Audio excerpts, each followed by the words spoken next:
Hi there, Randi Green here, and welcome to another podcast. In this podcast, I will work with some of my material, some of the pages from my book, Trilogy.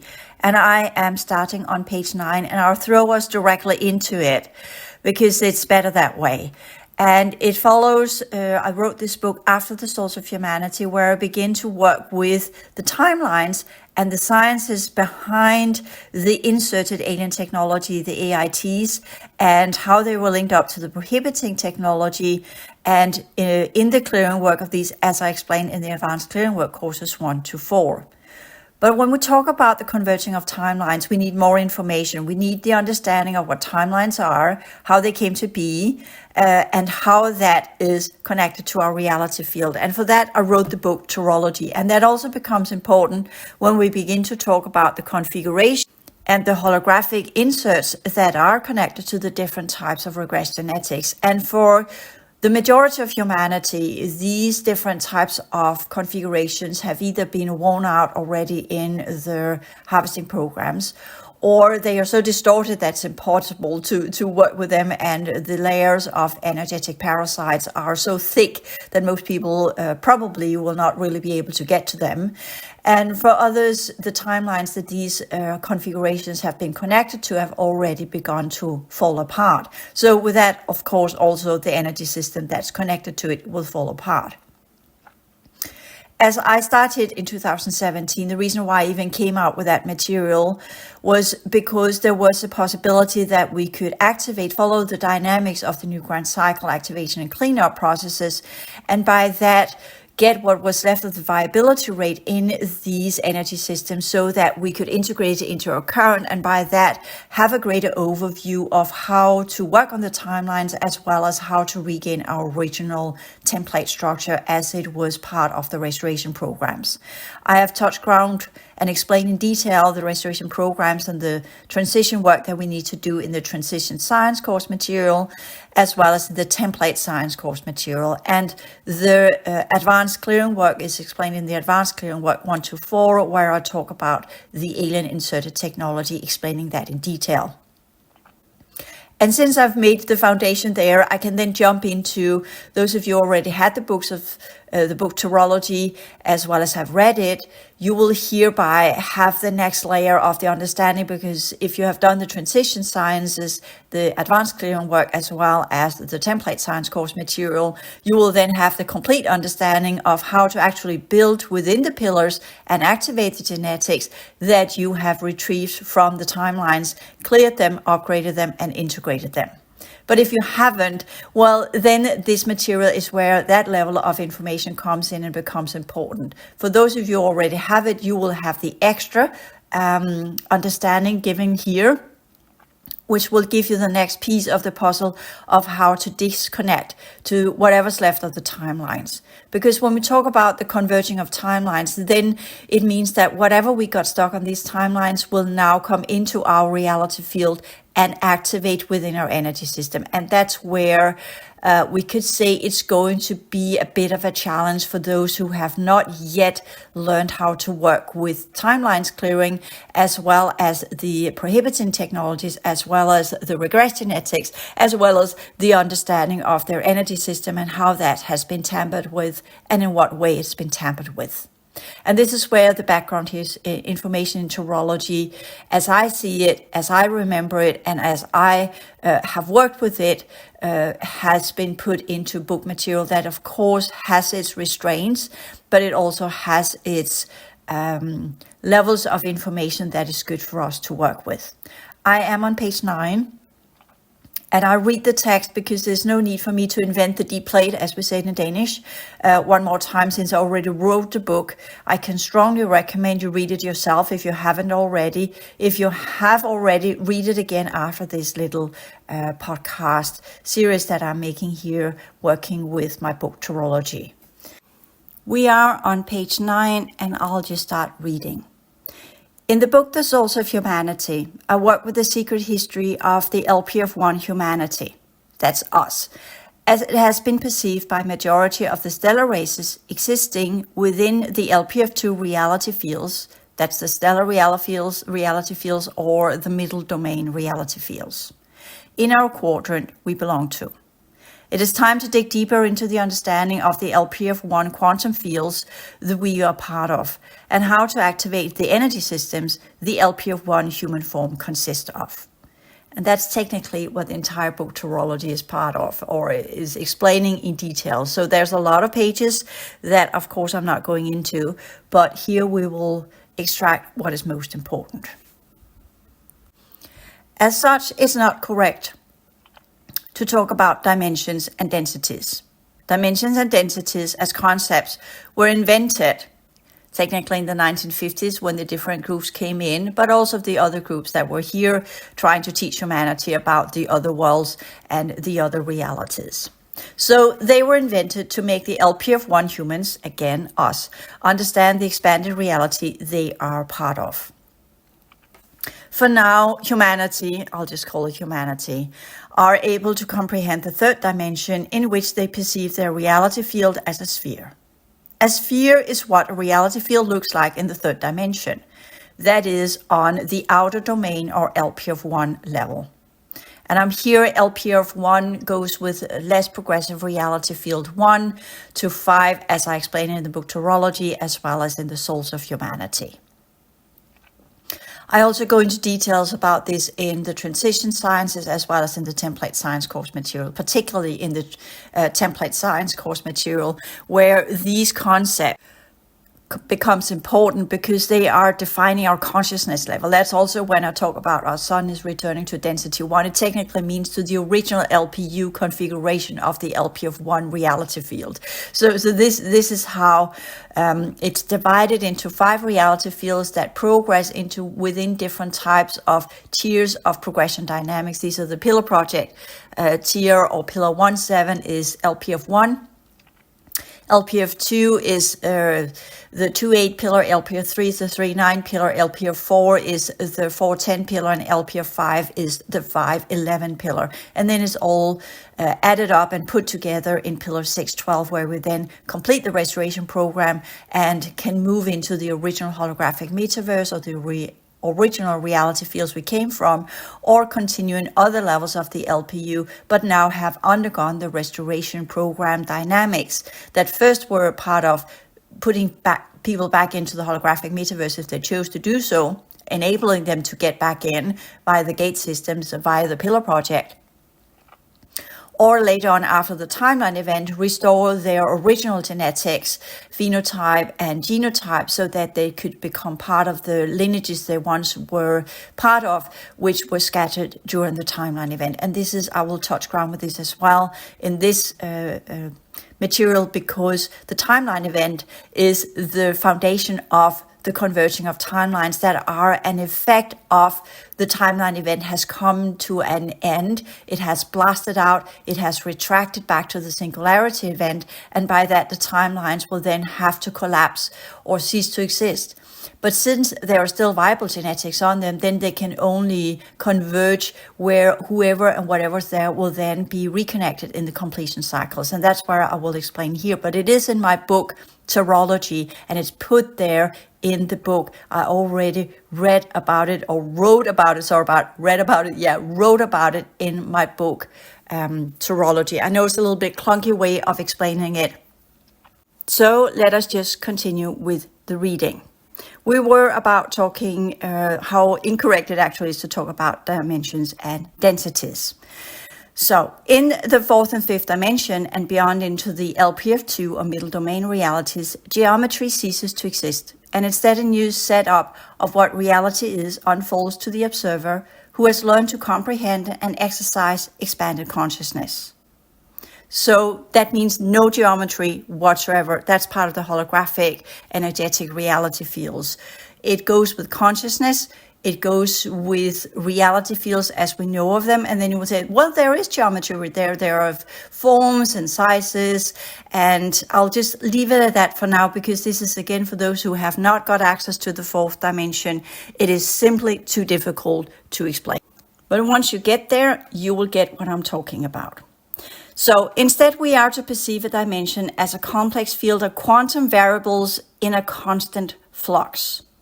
A quantum variable was a holographic unit to begin with. However, the holographic unit, and here we're talking about each holographic unit holds the possibility of the hold. That is, a holographic unit means that whatever it is, one holographic unit is the foundation, the seed of an entire universal structure. It has all of the code systems imbued into it. So the holographic unit changed during the timeline event into what we understand as a quantum variable. And this becomes very important because the quantum variables are the language I'm going to use to describe the holographic units in Chirology when we talk about the different types of energy configurations that are connected to the timelines. So again, we have the understanding that quantum fields were generated after the timeline event. I explained that in the book as well. So let's continue reading. And again, things have to be upgraded a bit. I use the word quantum in the understanding that the variables hold the features we find in the quantum fields running beneath our third-dimensional manifested world, such as affectability, entanglement, and so forth, as well as the fact that they can only be measured in terms of probabilities and possibilities. The manifested worlds after the timeline event reality fields were founded on quantum variables, and such each reality field holds this version of a quantum flux field into which the quantum variables manifest as an outcome, all depending on how they have been affected. So they were affected by the timeline event. This is important to understand. It's a little bit clunky written, sorry about that. It's a little bit clunky read and clunky written, but bear with me, this is very complex information that has been put into word, and how do you take something that is so complex and put it into word? We'll get more to the affectability and how they were affected after the timeline event. However, all quantum variables were affected and changed according to the races unfolding their genetics in that quantum field. Hence, quantum variables unfold their possibilities and probabilities in contact with the consciousness genetics of the race that exists in a specific field. And that goes back to the holographic units, because they work the same way. I explained that in the transition sciences as well as in the template science course material. But what we are affect our reality field back and forth. There is an interconnectedness between our energy system, our consciousness potentials, and the reality fields we are part of. This is completely, we are intertwined with the possibilities and probabilities of the units of our reality field, along with the units we have in our own fields. And as we transform and modify our own energetic consciousness structure, we will affect the reality fields around us. And that's the whole purpose of keeping each human inside what we call an artificial sphere of 3 lower fields that keeps us within the enclosure, because we are technically constantly generating the enclosure by our everyday life, by our everyday thinking and feeling, and how we work with our physical form and attempt to uphold our physical form in whatever we are doing, instead of understanding that it's these 3 fields, artificial constructions that are keeping us and upholding the enclosure. So if we cleared out the 3 lower fields and began to integrate our original holographic principles as well as the holographic units and learn to work under the different pillars as we were supposed to, as explained in the transition science material as well as the template courses, well, then we would really begin to change our reality field. Instead, people are doing these little heres and little theres instead of doing the full scheme of the work that we're actually here to do. And that's the task I've taken on to me, to try to explain that, however little possible it is for me to explain it.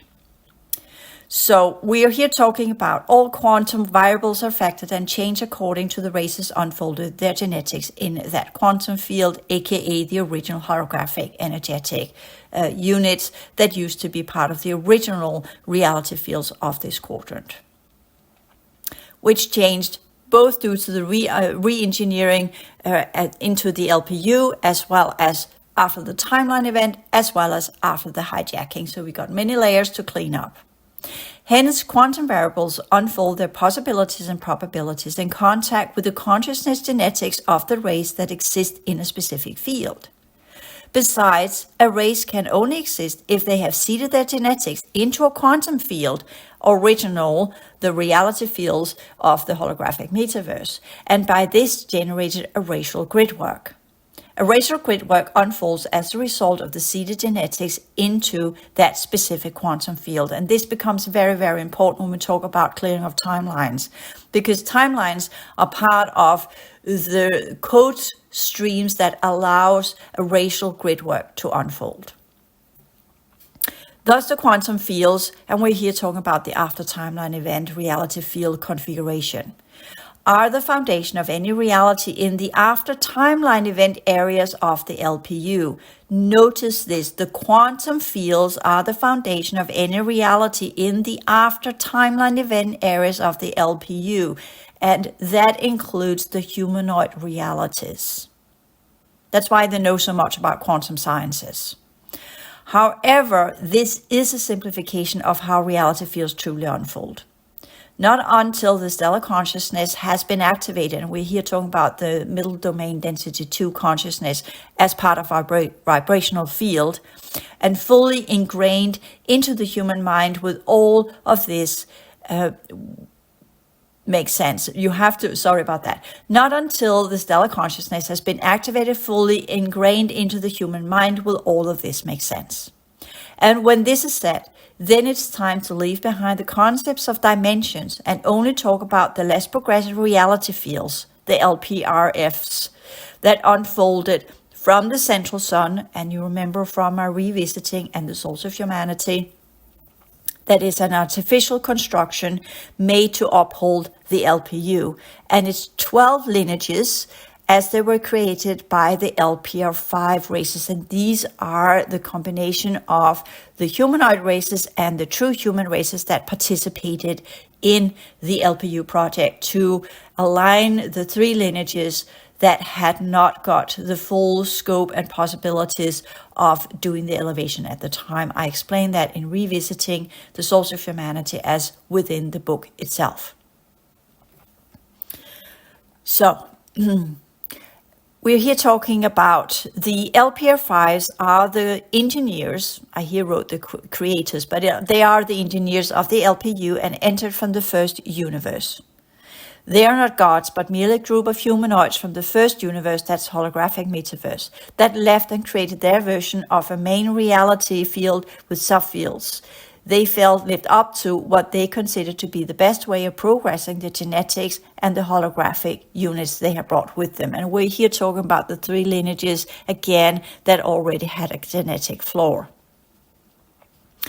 Unfortunately, the LPU got struck by the timeline event, which altered the genetics of the LPF2 and LPF3 races, that is middle domain and inner domain races of our quadrant.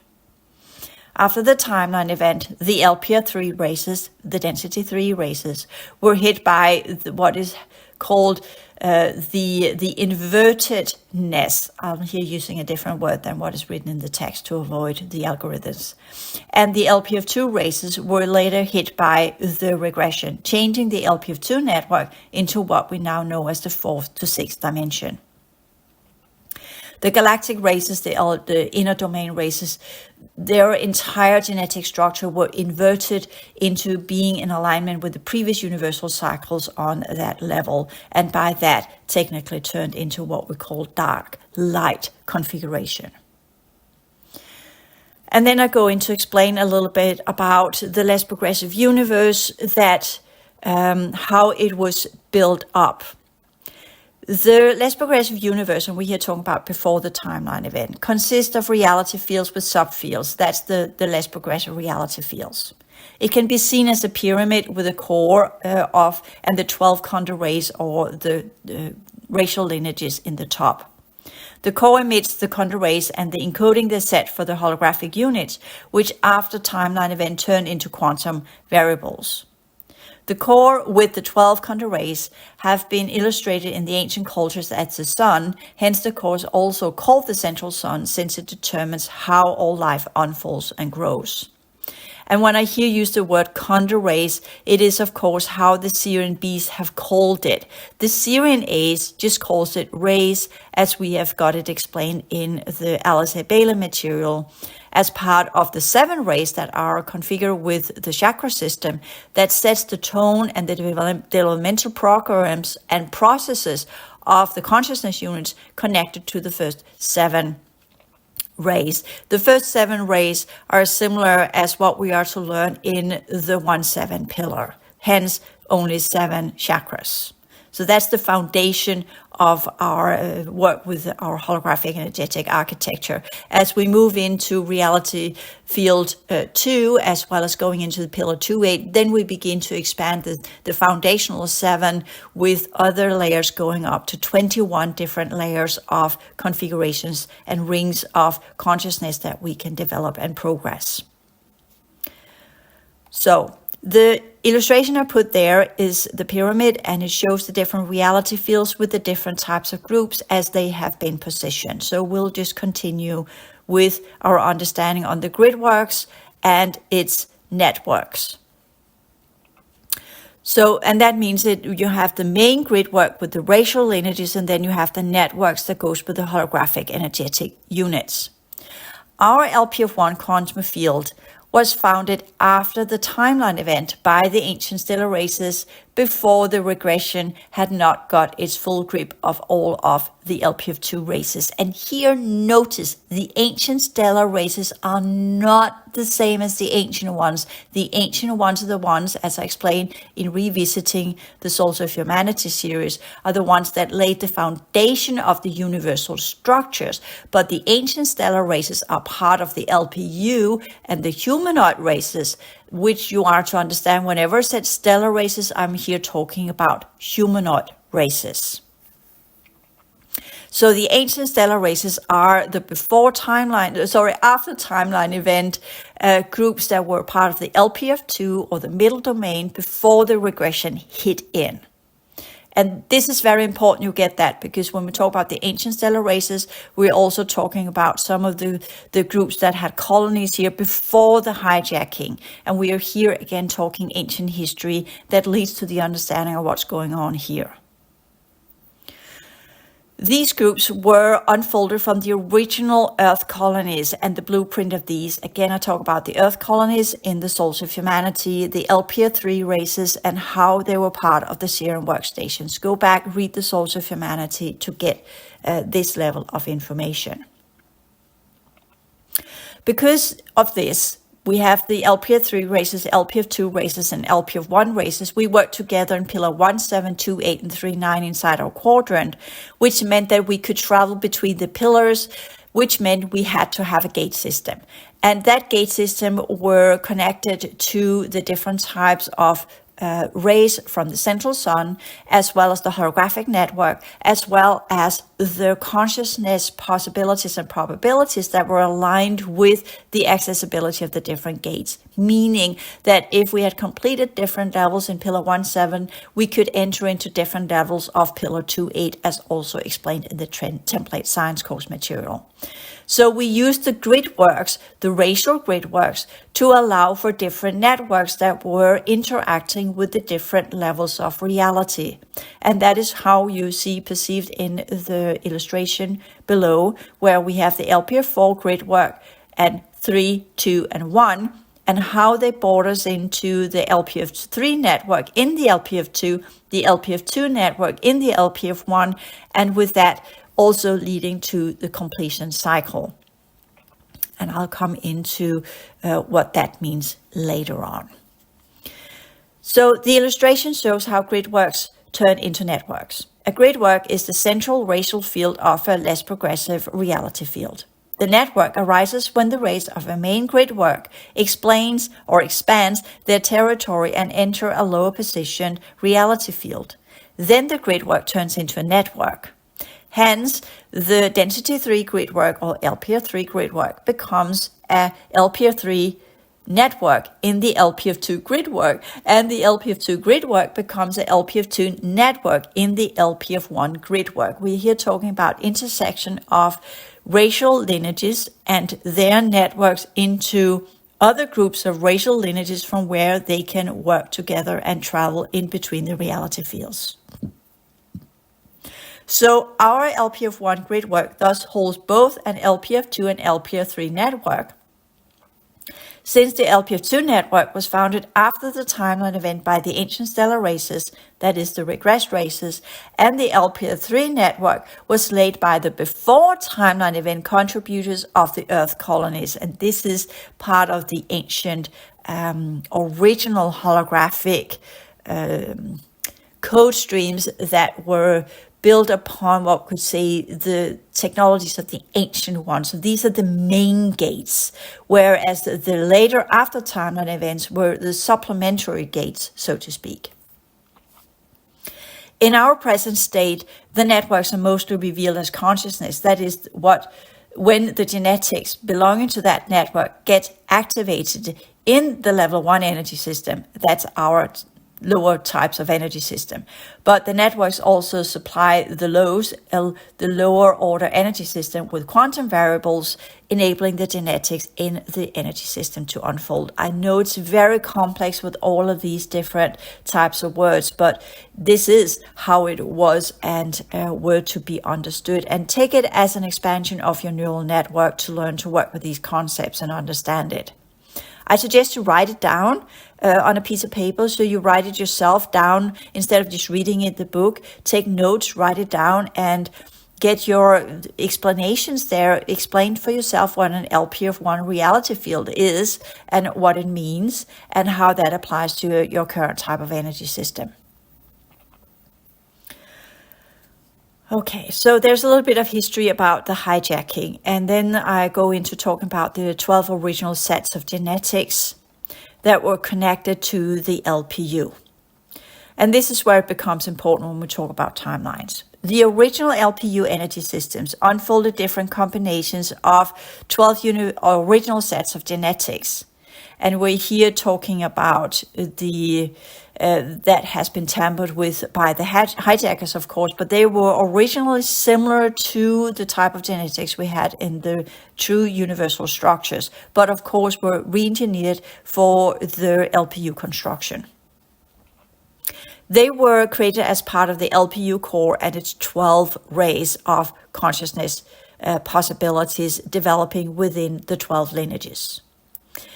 The timeline event narrowed the original 12 rays of possibilities and their genetic imprints down to 2 main contour rays and 2 main lineages. And we're here talking about within the Sirian system. We had the Sirian B consciousness and the Sirian A consciousness. Our section of the after timeline event LPU has been dominated by the ancient Sirian B type of consciousness. And that's typically what's referred to as the crystalline races or the Christ consciousness. The Sirian A's are more in alignment with the law of one type of consciousness. And then there are the groups that are trying to combine these two things into one. Later on, during the regression, the Sirian B consciousness lineages unfolded in the LPF2 Gridworks, reverted back and unfolded the consciousness traits of the insectoid, avian, and reptoid genetics with combinations of lower developed mammal genetics. The 4 types of genetics belong to a previous evolutionary cycle, and most of the LPF2 Sirian B lineages regressed from their natural state and took on traits of the older types of consciousness. Moreover, as the older type of genetics interacted with the quantum variables, the regression turned the next generations of the LPF2 humanoids into the prehistoric form with features of primal creatures that unfold in the previous universal cycles. And we're literally talking about the 10 universal cycles of the previous universal cycles where we did have these forms that changed. And that's not part of these universal cycles that we are to look like insectoids or reptoids or avians, but they regressed and took on the old forms. And for some of them, they are quite content with that. The pure mammal consciousness does not exist within the Sirian B type of consciousness. It only exists as part of the Sirian A lineages, and I would say it existed it doesn't anymore. They have regressed as well into different forms of insectoids and avian lineages, especially after they had their main stations on Mars. And after the timeline event, they began to slide down the hill and began to develop these different types of features that were already in their, what we call genetic structure, but then fully blossomed. And if you ask, what's the flaw of these three lineages that didn't really make it into the true human? That's the flaw. They had already had a pre-conditioning towards the older types of features. Even though they unfolded inside the new reality fields of this structure or universal cycles we are part of, they still had traits. That's why we call them humanoids. Some of it was similar to the true human, but then there was this little thing that are a set of wings or a type of feathers or some kind of eyes that were not completely human. And so they had these flaws in their genetics. And with that, of course, also a specific type of consciousness structure that followed with that. So when we talk about the mammal genetics, they're in the Syrian A lineages. If there are any, they are the lowest possible feature of the Syrian A genetics. And in our quest to get out of the reptoid Syrian B control quadrant, we are part of, and the future they have outlined for us, and this is back in 2017, that's the new Atlantis we're here talking about. We are to develop the three energy systems we are composed of and then transfer timelines to be able to link up to the Syrian A lineages or go beyond and search for the other 10 types of genetic imprints and their contour rays, leading us out of the after timeline event LPU section. Why do I refer going to the Syrian A's? Because the Syrian A's at that point in time were collaborating with whatever was left of the Pleiadian races.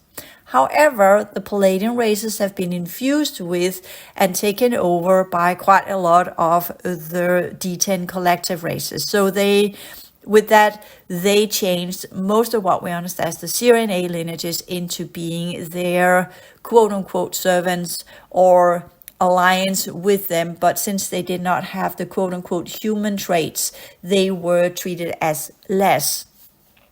And even though the Syrian A lineages had the technology of the TGs and began that to uphold their original features, it is still important to understand that in the where we are now, there are no good guys, there are no bad guys. All have more or less fallen into regression dynamics, as we're also seeing it within our reality field, because everything's collapsing around us, and that's why the timelines must merge by default. So whatever's viable will be on the three existing timelines that will be after the merging, and who can operate in these new three merged, mixed, blended types of timelines will be the one that will continue until either their genetics break down or we learn to deal with them and upgrade them into their proper features.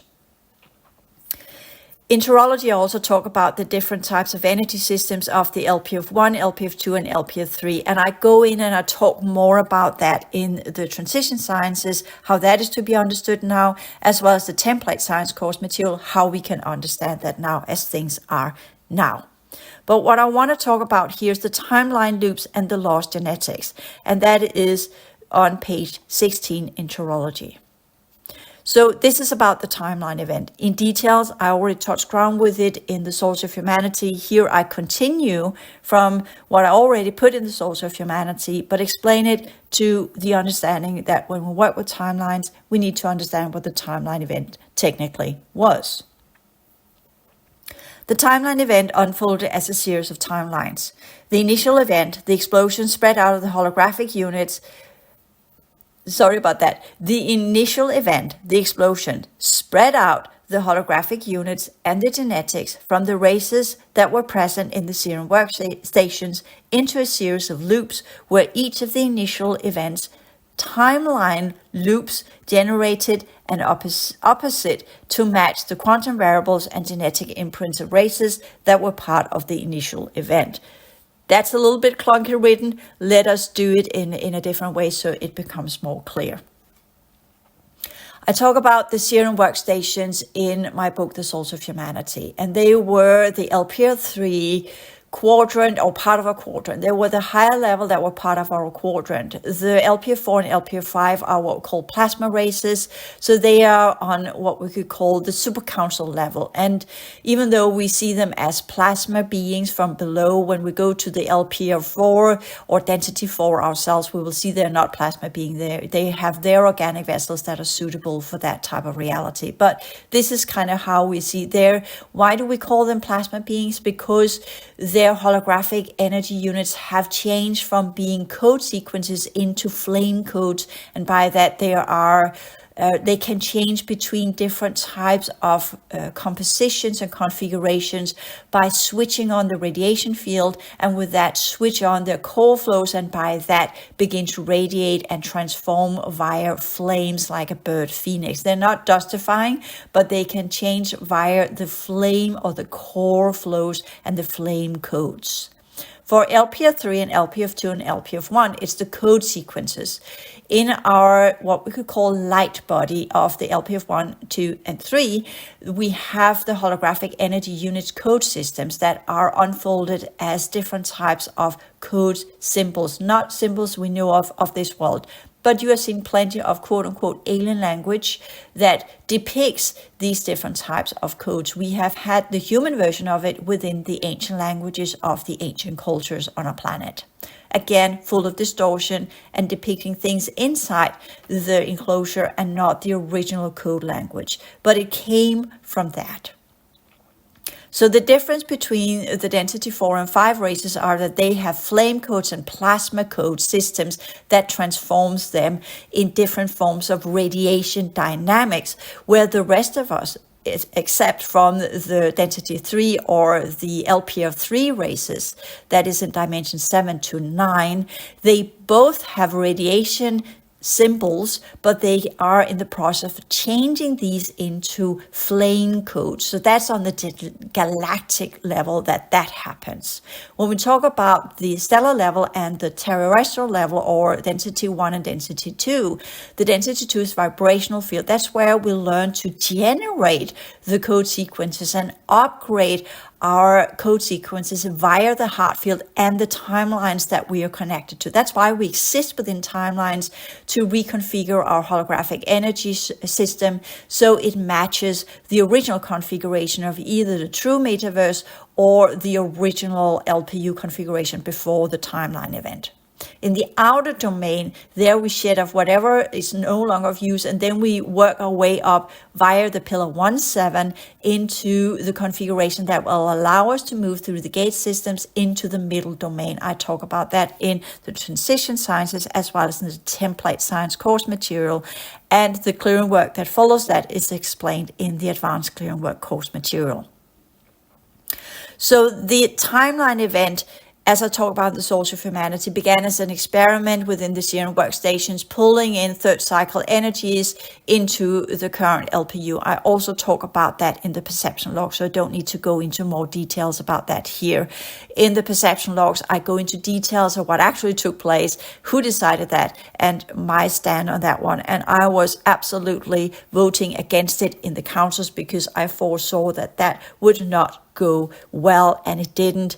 It led to what we could call an implosion and explosion of the Serum workstations that were then imbued with the energies of the previous universal cycles, and as that exploded out, laid the foundation for timelines with the configuration of the previous universal cycles.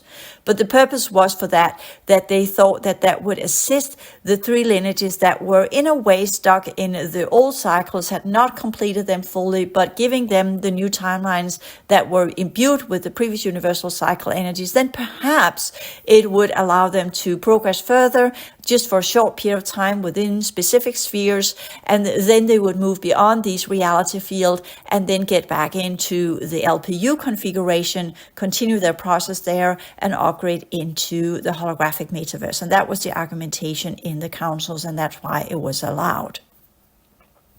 But the ones that did it, they had, there was so much old technology in previous universal cycles. And these are the type of technology that we are now dealing with, that most referred to as the AI cube systems that are part of the artificial fifth dimension, because that came from the previous universal cycles, and they were part of war technology. So they are built for war and not peaceful progression dynamics. And that was why I argued against it, because if we open up for the energies of the previous universal cycles, we would automatically open up for the technology of the previous universal cycles and create a bridge between something we had left behind that was unwarranted and had led to nothing but wars and disaster, and then put it into this configuration of the universal cycles where we were working with, let's just call it love and light, and the attempt to understand how to work together as teams based upon empathy and understanding of who and what we were and who and what we could become, helping each other to progress as part of what we could say teamwork that were inclusive, as in holding and retaining and understanding whatever was going on in whoever, whatever was about developing and progressing, and everything had its own time. But if people followed the Pillar Project and followed the stages of that, they would get to where they needed to go. If they followed the steps of the 1-7 pillar, they will learn how to master their energy systems and how to develop the consciousness potentials. And by that, would be able to go into the 2-8 pillar and onward and so forth, completing that and go into the 3-9 pillar, and eventually be on the council level in the 4-10 pillar and be part of the governance of the LPU. And once they mastered that and showed all the possibilities and probabilities were played out in the right manner, they would naturally move on and eventually reunite with the holographic metaverse, as it were, from the beginning, the plan of the beginning. So why go back in time and insert energies from a previous universal cycle? Again, a lot of mistakes were done at the time. But that's when they first began pulling in that energy due to the technology. The technology of the previous universal cycles were the X factor, the unknown that nobody knew of. And once it was pushed into the core plasma crystals of the universal structures that were part of the new structure that were built upon what we call the height field and vibrational dynamics, the moment the previous universal cycles that were built upon spatial features and expansion of space got in contact with the vibrational energies, that led to a vibrational explosion that literally created a completely new universal structure as we know about as our universe, the Big Bang.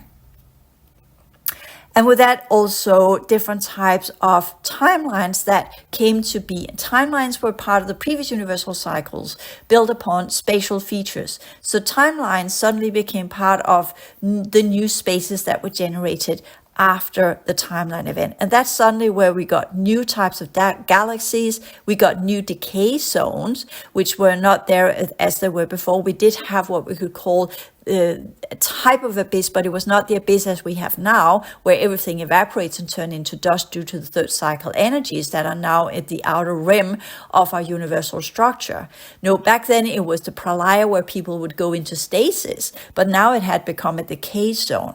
And there were suddenly, instead of some set of futures that were aligned with the Pillar Project outcome and developmental processes, suddenly we had a possibility, multiple futures due to the scatteredness of timelines that came from the previous universal cycle, merged into the current universal cycles, and began to create new types of spaces, new type of reality fields where the code streams were changed into timelines with the old type of energy, activating the old types of genetics and creating a completely new type of structure.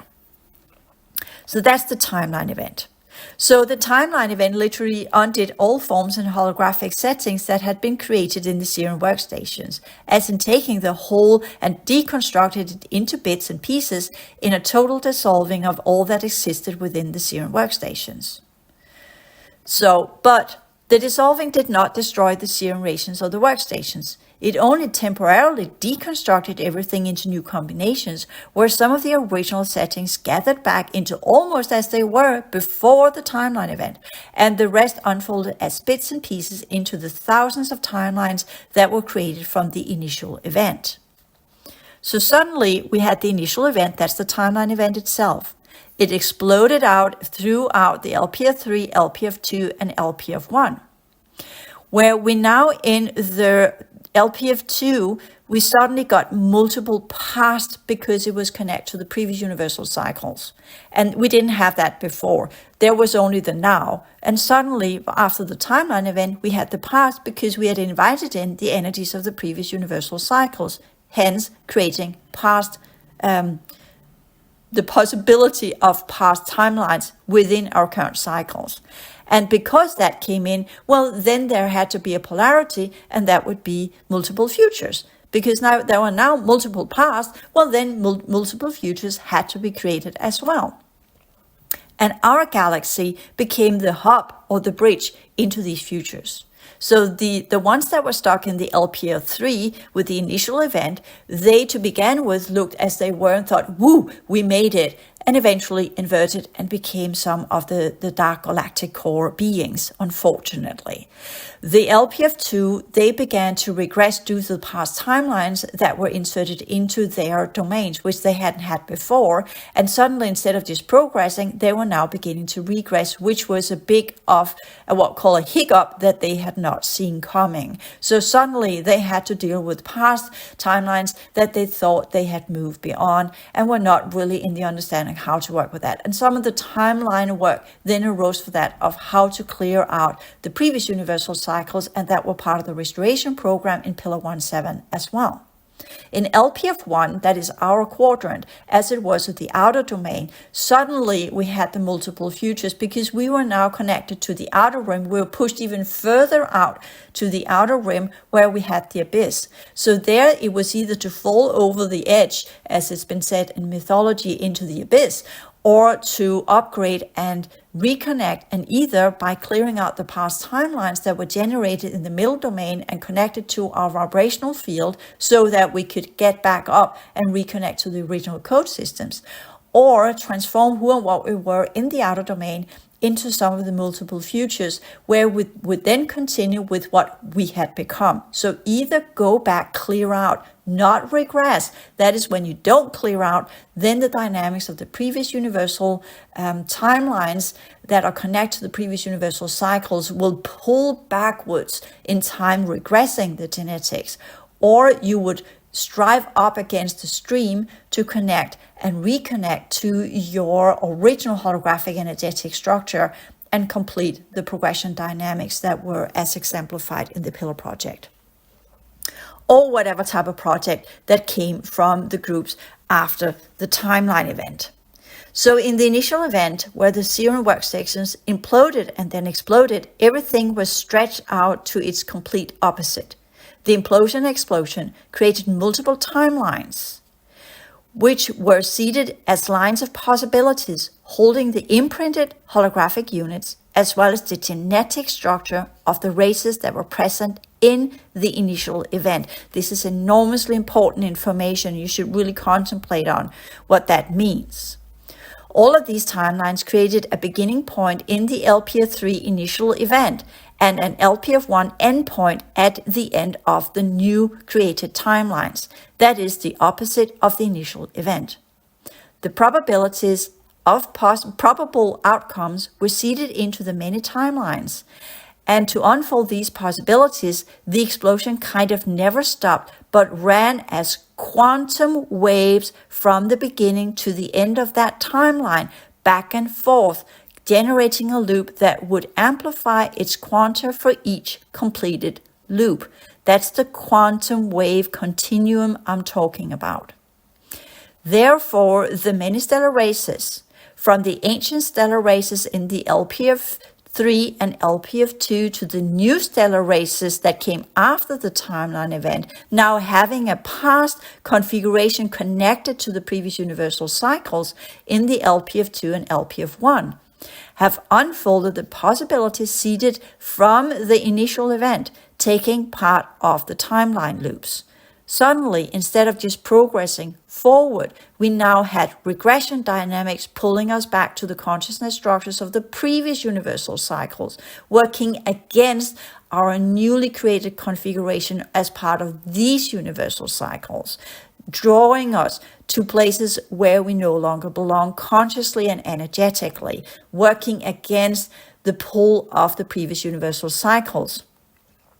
And at the same time, we have got connectedness into new possibilities and probabilities, instead of not only having holographic energetic units connected to the artificial LPU construction. We now also have what was called as quantum fields, creating what we could call a quantum wave continuum that bounces back and forth between the initial event and the completion cycle, putting us not only in the mix of previous timelines, but also putting us in a flux, an unnatural flux, as in within what we call the beginning of the universe and the end of the universe, bouncing us back and forth and back and forth. And these are the quantum waves. The quantum waves are the ones that are behind the gravity waves that defines quote unquote time, that creates the pull into specific spheres that are connected to previous timelines, that then keeps us stuck within that sphere, connected to the different type of timelines that are now imbued with the configuration of the past cycles that we have not completed. This is so important, and I'm not sure you will understand the importance of it, but this is the dynamic of why we are connected to specific planets, because these planets are stuck in a time frame that bounces back and forth within the quantum wave continuum. And if people do not clear out the genetics that are connected to the past timelines, that planet will remain as it is in that configuration until its civilizations have cleared out the configuration that attach it to a specific time wave continuum within the time wave quantum flux fields that bounces back and forth between the initial event and the completion cycle. So the event line for people doing the progression sciences and the progression dynamics is to unfold and clear out whatever they have on the past timelines that were connected to the timeline event, as I keep saying, under the effects of the timeline event, so that they can go back to the original progression dynamics and then begin to clear out the possible futures that are connected to the past timelines that were part of the previous universal cycle, so we can get back into existing only in the now. And from there, instead of bouncing backwards and forwards within the opposition dynamics of our vibrational field, I talk about that in the transition sciences, we begin to work with the radiation fields and the vertical progression dynamics, where we elevate or ascend because we have cleared out the past timelines that are stopping us from unfolding our true heart-filled potentials